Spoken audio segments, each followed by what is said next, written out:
गृह मंत्रालय की तरफ से अपडेट ये है कि राज्य सरकारें लॉकडाउन के एनफोर्समेंट में लगी हुई हैं।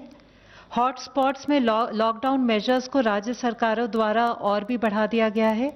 पुलिस द्वारा निगरानी और भी इंटेंसिव हो रही है। खासकर इन लोकेलिटीज़ में कम्युनिटी लीडर्स की मदद से लोगों के बीच जागरूकता बढ़ाई जा रही है।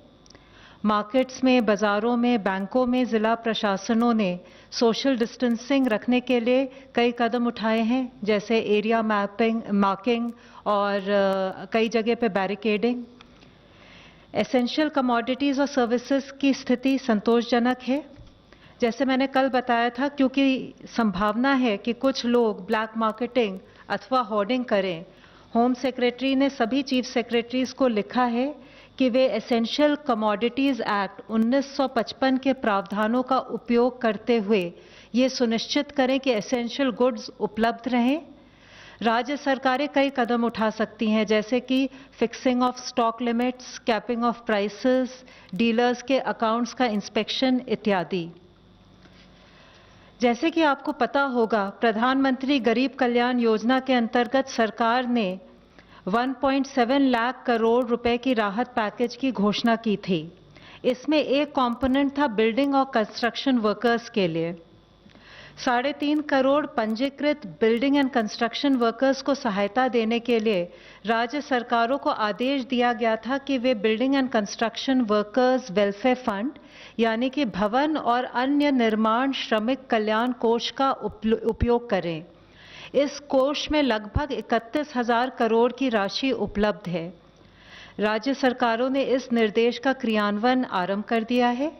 31 स्टेट्स और यूटीज ने 1,000 से लेकर 6,000 रुपए तक के कैश बेनिफिट्स अनाउंस किए हैं।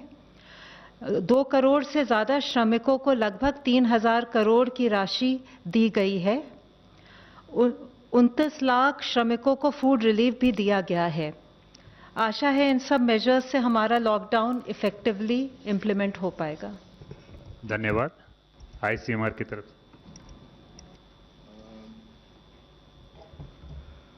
आज तक हमने 1,21,271 टेस्ट किए हैं। उनमें अगर कल का अगर आप देखें तो 13,345 टेस्ट हुए हैं। उसमें प्राइवेट लैब्स में 2,267 टेस्ट हुए हैं और अभी इस वक्त 139 लैब्स आईसीएमआर नेटवर्क में एक्टिव हो गई हैं और 65 प्राइवेट लैब्स को हमने परमिट किया है। पहला online question. Mister Tushar Mehta informed in the Supreme Court that though 15,000 tests are being conducted daily, these are insufficient. Therefore, private labs were roped in on March 12th. Is that the government labs are proving to be insufficient? Please. Insufficient, I think, Mr. Garwal. Okay, so see, kindly understand, हम जो भी ये testing कर रहे हैं इसका एक protocol होता है और उस प्रोटोकॉल के तहत ही किस किस की सैम्पलिंग करनी चाहिए वो सैंपल हम लिए जाते हैं। प्राइवेट लैब और गवर्नमेंट लैब इन दोनों के मिक्स के द्वारा हम ये चाहते हैं कि देश में एडिक्वेट जोग्राफिकल लेवल पर अवेलेबिलिटी हो और डेफिनेटली प्राइवेट लैब को रोप इन करने से, ये संख्या बढ़ने से और उनके कलेक्शन सेंटर्स के द्वारा हम इसको ओवरऑल बेटर मैनेज कर सकते हैं। उसके तहत ही हमने उनका सपोर्ट लेके हम उसके साथ मिलकर काम कर रहे हैं। First question Sneha from News 18. Yes. My question is to Ms. Lava Garwal. Neha from CNN News 18. My question is to Mr. Lava Garwal.